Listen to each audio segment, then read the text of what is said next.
그릇된 욕망을 숨기는 좋은 방법은 신앙의 이름으로 포장하는 것이다. 네, 이런 말씀의 제목으로 함께 말씀을 나누겠습니다. 매 주일 우리는 은혜로운 설교를 듣습니다. 그리고 설교 이후에는 결단하죠. 그래, 이제 다르게 살아야겠다. 그런데 새로운 다짐과 확신으로 맞이한 월요일 아침, 그렇게 살지 못한 경험들 여러분 다들 있으실 것 같습니다. 저도 굉장히 많은데요. 제가 가장 임팩트 있는 깨달음을 얻었던 날 중에 하나는 바로 제가 20대 한 초반에 시냇가에 심은 나무 혈기 강의였습니다. 우리 담임 목사님이 그때 시냇가에 심은 나무 강의를 하셨었는데 마지막 강의였어요. 담임 목사님이 칠판에다가 혈기 이렇게 쓰셨습니다. 그랬는데 지금 여러분이 저를 쳐다보고 있는 것처럼 다 칠판을 바라보던 모든 지체들이 맨 뒤에 앉아있던 저를 바라보았습니다. 저에게 모두의 시선을 보내더라고요. 그 시선을 통해 찬영아 너의 얘기야 하는 메시지를 잘 받았습니다. 그리고 강의 내용을 들으면서 생각했어요. 아, 정말 내 얘기가 맞구나. 강의가 마치고 차량 운행을 하면서 차에 탄 지체들에게 제가 선포하듯 말했습니다. 아마 혹시 기억하시는 지체가 있을 수도 있겠는데 저 이제부터 혈기 안 부립니다. 혈기 부렸던 정찬영은 죽었습니다. 제가 이렇게 선포했거든요. 차량 운행을 무사히 마치고 다음 날부터 다시 꾸준히 혈기를 부렸던 그런 기억이 있습니다. 물론 내가 지금까지 혈기를 부렸구나 그렇게 사실을 알았다는 것은 또 꽤 큰 진전이었지만 내가 가진 모든 지식과 또 생각하고 깨달은 게 나는 아니구나 하고 알게 되는 계기가 되었어요. 그럼 생각하는 바가 내가 아니라면 도대체 뭐가 나일까? 기독교 베스트셀러 습관이 영성이다라는 책에서 내가 아는 것, 깨달은 것이 내가 아니라 내가 욕망하는 것이 나이다 라고 말합니다. 즉 혈기 부리는 것을 알았고 이제 안 부려야겠다고 생각한 내가 나가 아니라 혈기를 통해 무언가를 하려고 하는 나의 욕망이 나라는 거였죠. 사실 우리가 넷플릭스를 볼 때도 이제 넷플릭스 그만 봐야겠다. 이 정도면 참 많이 봤어. 이렇게 생각하면서도 쉽게 끄지 못하는 것은 우리가 오래 봤다는 사실을 모르기 때문이 아니죠. 내 욕망은 여전히 넷플릭스가 주는 그 재미와 즐거움을 추구하고 있기 때문인 거죠. 오늘 본문에 등장하는 이 사울의 삶에서도요, 이 욕망의 문제가 드러납니다. 결국 하나님을 버렸고 그리고 하나님으로부터 버림받게 되는 그의 삶을 살펴보면서 우리 안에도 여전히 도사리고 있는 그 그릇된 욕망의 자취들을 함께 발견해 갔으면 좋겠습니다. 본문 3절인데요. 하나님은 사울에게 명령하시죠. 우리 다시 한번 읽겠습니다. 시작. 아말렉을 쳐서 그들의 모든 소유를 남기지 말고 진멸하되 남녀와 소아와 젖먹는 아이와 우양과 낙타와 나귀를 죽이라 하셨나이다 하니. 네, 하나님은 아말렉을 한 사람도 또 한 짐승도 남기지 말고 모두 진멸하라고 말씀하세요. 그리고 사울도 이제 행동을 시작합니다. 아각을 사로잡고 모든 백성을 진멸하였어요. 그러나 그는 하나님의 말씀에 완전히 순종하지는 않았습니다. 9절인데요. 같이 읽겠습니다. 시작. 아각과 그의 양과 소의 가장 좋은 것 또는 기름진 것과 어린 양과 모든 좋은 것을 남기고 진멸하기를 즐겨 아니하고 가치 없고 하찮은 것은 진멸하니라. 네, 양과 소 중에 가장 좋은 것은 남겨두고 다 진멸했어요. 이걸 보면서 대체 왜 그냥 다 죽였으면 깔끔했을 텐데 왜 이렇게 시덥지 않은 불순종을 저지를 수밖에 없었을까? 깔끔하게 순종했으면 됐을 텐데 그런 생각이 들더라고요. 근데 성경은 그 이유를 우리가 알 수 있도록 의도적으로 소리, 이 콜이라는 단어를 반복해서 사용하면서 사울이 어떤 소리에 집중했는지 우리에게 알게 해주는데요. 원어를 직역한 바른 성경으로 한번 읽어보면 이런 것들이 선명하게 보여집니다. 1절, 이제 여호와께서 말씀하시는 음성을 들으십시오. 사무엘이 사울에게 말하죠.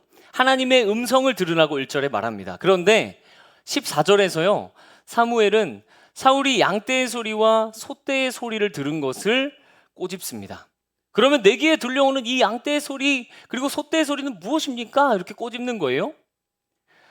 사울은 분명히 1절에서 말한 하나님의 음성에 집중해야 했습니다. 그러나 그는 그의 내면에서 들려오는 욕망의 소리인 이 소떼의 소리, 양떼의 소리에 집중하고 말았던 거예요. 그뿐만 아니라 사울은 백성의 소리에도 집중했습니다. 24절. 내가 백성을 두려워하여 그들의 소리를 들었기 때문입니다. 자신의 왕권을 공고하게 해줄 백성들의 소리에 귀 기울였고 소와 양의 매력적인 그 유혹의 소리에 이끌려서 결국 집중해야 될 하나님의 소리는 듣지 못하고 집중하지 못하는 잘못을 범하게 된 것입니다. 이것은 오늘날의 우리에게도 광범위하게 일어나고 있는 일입니다. 하나님의 소리에 집중하기 참 어려운 시대를 살아가고 있어요. 23년부터 베스트셀러에 계속해서 자리를 지켜온 도둑맞은 집중력, 아마 들어보신 분들이 많을 것 같아요.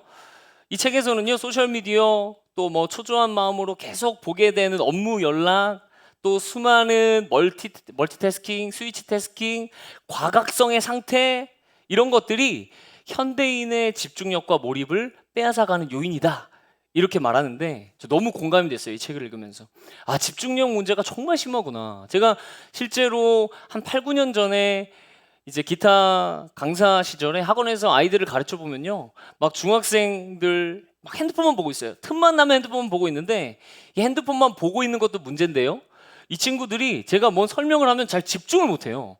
이 길게 뭔가 이렇게 생각하고 사고하는 것들이 되게 잘 안 돼 있고 훈련이 안 돼 있구나 하는 것들을 느낄 수 있더라고요.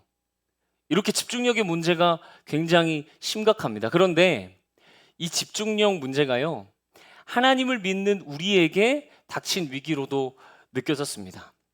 그렇다면 크리스천들은 도대체 무엇을 도둑맞았을까?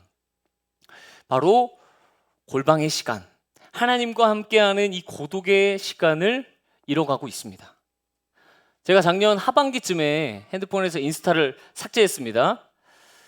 사실 뭐 삭제가 온전한 답은 아니라고 하더라고요. 뭐 조절하면서 보면 되지, 뭐 삭제하냐, 뭐 이렇게도 얘기할 수 있는데 저도 사실 조절하려고 했어요. 그냥 이렇게 조금만 봐야겠다 그러면서 조절하려고 했는데, 그리고 제가 좀 잘 조절하고 있는 줄 알았어요.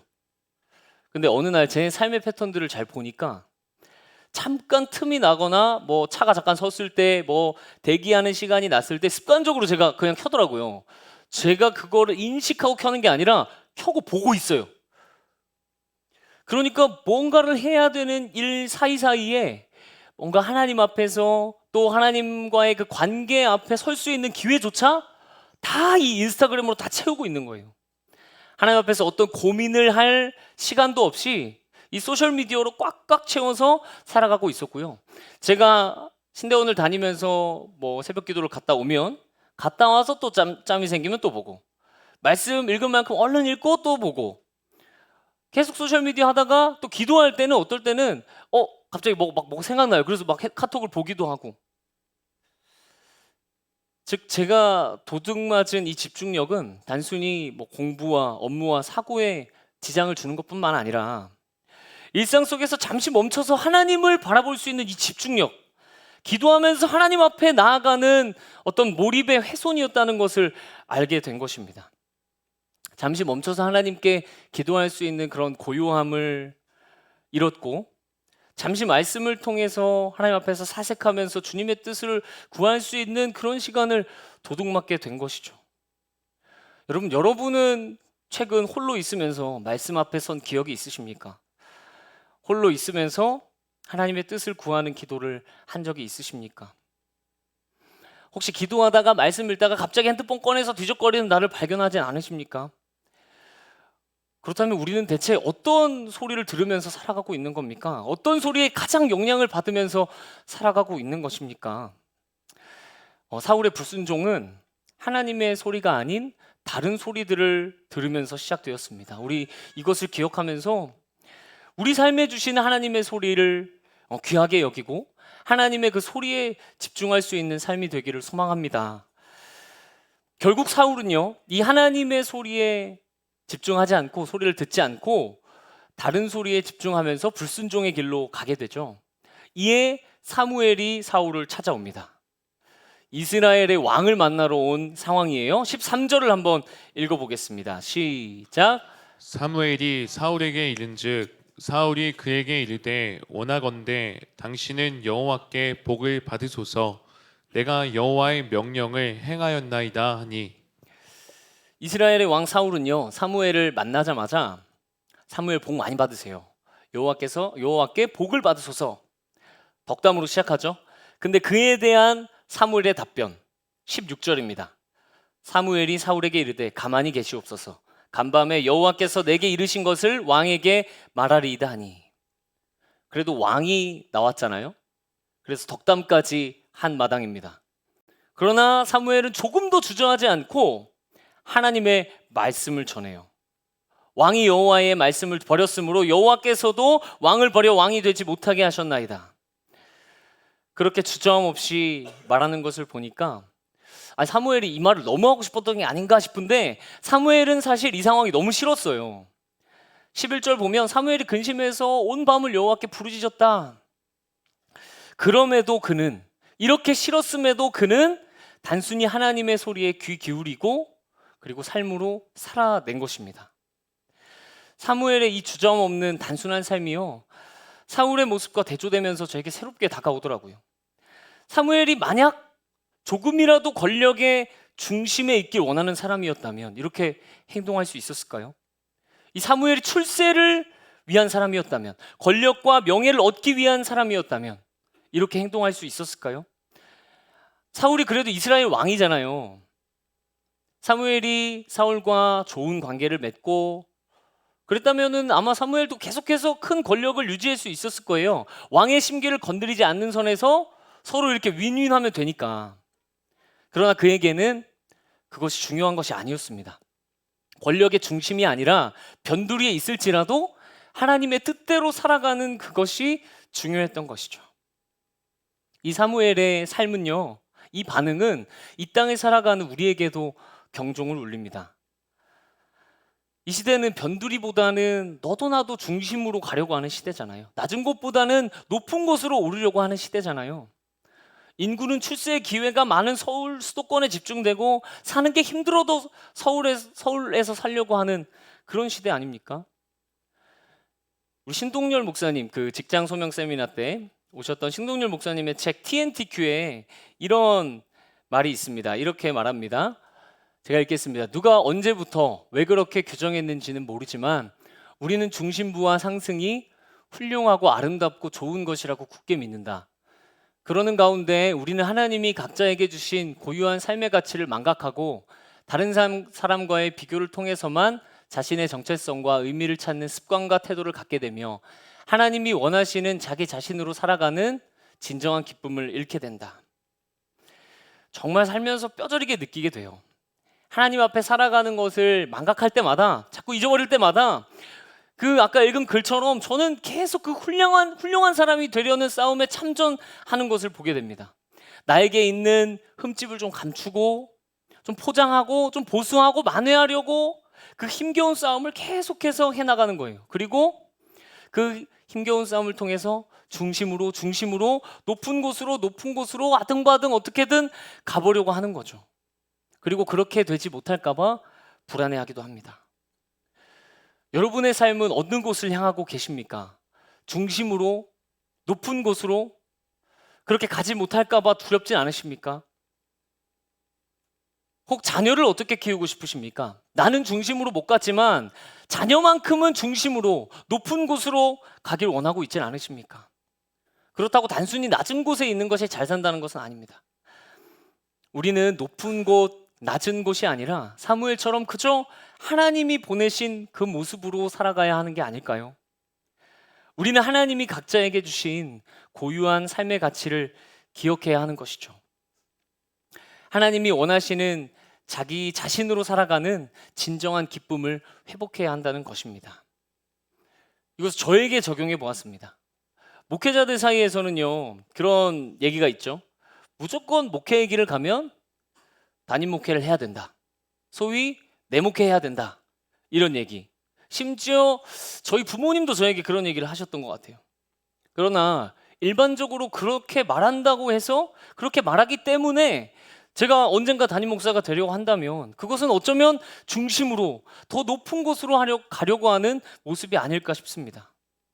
내게 주신 자리가 부교육자 자리면 또는 뭐 선교사의 자리면 그 자리에서 살아가는 진정한 기쁨을 누릴 수 있다는 것이죠. 그러니 담임 목사 자리에 가야지만 기쁜 것이 아니라 하나님이 주신 이 고유의 모습으로 어디에든 있다면 어디에 있어도 진정한 기쁨 안에 거할 수 있다는 것입니다.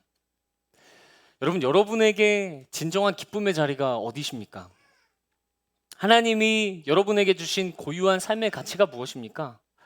사무엘은 중심에 있지 않아도, 높은 곳에 있지 않아도 아등바등하지 않았습니다. 하나님이 주신 고유의 자리에서 하나님이 주신 일을 그저 감당했어요. 하나님은 이 이야기를 통해서 우리에게 이렇게 말씀하시는 것이 아닐까요? 중심이 아니어도 괜찮다. 높이 있지 않아도 괜찮다. 내가 부른 자리에 있으면 괜찮다. 그렇게 말씀하시는 하나님의 음성에 귀 기울이는 우리가 되기를 소망합니다. 반면 사울은요, 여전히 하나님의 음성은 들리지 않는 상태입니다. 지금 자신에게 푹 빠져 있어요. 하나님의 어떤 뜻보다 자신이 어떤 사람으로 다른 이들에게 보여지는지가 더 중요한 상태거든요. 사무엘은 사울을 보면서 이렇게 진단합니다. 17절 같이 한번 읽겠습니다. 시작. 사무엘이 이르되 왕이 스스로 작게 여길 때에 이스라엘 지파의 머리가 되지 아니하셨나이까. 이 말을 바꿔 말하면 무슨 말입니까? 사울, 너 지금 스스로를 작게 여기지 않는다. 너 지금 작게 여기고 있지 않아, 너 스스로를. 이 겸손했던 사울의 과거의 모습을 떠올리면서 지금 현재 교만해진 사울의 모습을 꼬집고 있습니다. 심지어 사울은 자기를 위한 기념비도 세웠어요. 그런 사무엘의 진단은 이후의 장면에서 더욱 명확하게 드러나는데요. 30절입니다. 30절 읽겠습니다. 시작. 사울이 이르되 내가 범죄하였을지라도 이제 청하옵나니 내 백성의 장로들 앞과 이스라엘 앞에서 나를 높이사 나와 함께 돌아가서 내가 당신의 하나님 여호와께 경배하게 하소서 하더라. 여러분, 느껴지십니까? 지금 사울은 범죄했다는 걸 인정해요. 범죄했어요. 그런데 그의 모습에서 죄의 뉘우침을 찾을 수가 없습니다. 지금 백성들과 이 장로들 앞에서 자기 체면 세워달라는 거예요. 이미 하나님 앞에서 자신을 보는 시선이 없어진 지 오래입니다. 자기가 너무 중요해져 버렸어요. 그렇게 자기 자신이 중요해진 사울이 체면 때문에 드리는 경배는 하나님을 더 이상 기쁘시게 하지 못합니다. 사실 지금 체면 치레하기 위한 경배 말고도 사울은 신앙을 여러모로 계속해서 이용해 왔던 것을 볼 수 있습니다. 하나님의 말씀에 불순종하면서 지금 다 진멸하라고 했는데 남겨놨잖아요. 이 불순종을 하면서 그가 내세운 변명은 하나님을 예배하려고 했다는 거였어요. 당신의 하나님 여호와께 제사하려고 양과 소를 끌어왔나이다. 심지어 13장에서는요, 사람들이 그 블레셋 앞에서 두려워하면서 흩어지려고 하자 사무엘을 기다리지 않고 백성들이 흩어지는 것을 막기 위해서 예배를 드립니다. 그리고 14장에서는 하나님의 뜻을 묻는 것 같이 해요. 그러나 하나님이 아무 응답도 없으시자 그냥 자기 판단대로 살아버립니다. 그는 뭔가 지금 신앙적으로 해보려는 것 같이 보입니다. 그런데 결정적으로 그 속을 보면 하나님이 예배 받으시는 것보다, 하나님의 뜻보다 그 앞에 닥친 문제를 해결하고 자신의 승승장구를 위해서 신앙을 사용하고 있는 것이 더 중요했던 거예요. 지금 그에게 드러난 그의 본심은 자신의 욕망이었고 그 욕망을 위해서 신앙생활 한 것이었죠. 여러분, 만약 돈을 100억 벌고 싶은 사람이 2명 있다고 생각해 보겠습니다. 가정해 보겠습니다. 이 A씨는 100억을 벌고 싶어서 뼈가 부서지도록 일만 했어요. 그런데 B씨는 100억을 벌고 싶어서 뼈가 빠지게 예배를 드렸다면 누가 더 경건한 사람이겠습니까? 누가 더 경건한 사람 같으세요? 정답은 둘 다 똑같은 사람이죠. 둘 다 100억을 위해 살아가는 사람들이니까요. 그런데 왠지 그래도 예배드리는 게 조금 더 나아 보이지 않습니까? 그래도 하나님의 존재를 믿는 것은 같으니까. 세계관적 성경 읽기라는 책의 한 대목을 읽어드리겠습니다. 오늘 말씀의 제목인데요. 같이 한 목소리로 읽겠습니다. 시작. 그릇된 욕망을 숨기는 좋은 방법은 신앙의 이름으로 포장하는 것이다. 사울의 모습이면서 동시에 우리 삶에도 계속해서 나타나는 문제가 이것이 아닌가 싶습니다. 신동열 목사님이 소명 세미나 때 했던 말도 기억이 나요. 형식적으로 기독교적인 모양을 띠면 주님의 일이라고 생각하는 가장 흔히 한다. 그릇된 욕망에서 나온 이 신앙의 모습은 하나님 앞에서 합당한 것이 아니죠. 결국 본문 마지막 절에서 이렇게 선언합니다. 여호와께서는 사울을 이스라엘 왕으로 삼으신 것을 후회하셨더라. 하나님이 받지 않으시고 하나님의 뜻을 돌이키지 않으신 거죠. 말씀을 맺도록 하겠습니다. 이번 주일 담임 목사님 따라서 찬양팀과 함께 목포 안디옥 교회 집회를 섬기고 왔습니다. 교회에서 막 음향 상황이나 이런 건 좀 열악했지만 있는 상황에서 저희가 최선을 다해서 같이 찬양하고 섬기고 왔는데요. 청소년 수련회였습니다. 그래서 청소년 한 30-40명 이렇게 앉아 있고, 그리고 또 거기 담임 목사님께서 다른 전교인도 오라고 하셔가지고 전교인과 함께 청소년 수련회를 하고 있는 그런 집회였어요. 근데 다들 정말 뜨겁게 찬양하고 기도하고 말씀 듣더라고요. 그리고 모든 집회가 끝나고 나중에 들으니까 그 교회 담임 목사님이 성도들이 그렇게 찬양하고 기도하고 말씀 듣는 모습을 처음 봤다고 하시면서 교회가 막 낯설다고 광고 때 막 얘기하시고 그러시는 거예요. 그 집회가 다 끝나고 제 마음에도 되게 뿌듯하고 보람도 생기고 그랬습니다. 잘 끝났구나, 잘했구나. 그리고 막 청소년들이 우리 베이스 쳤던 우리 유한 형제, 드럼 쳤던 재민 형제 막 잘생겼다고, 자기도 김천 오고 싶다고 막 그러더라고요.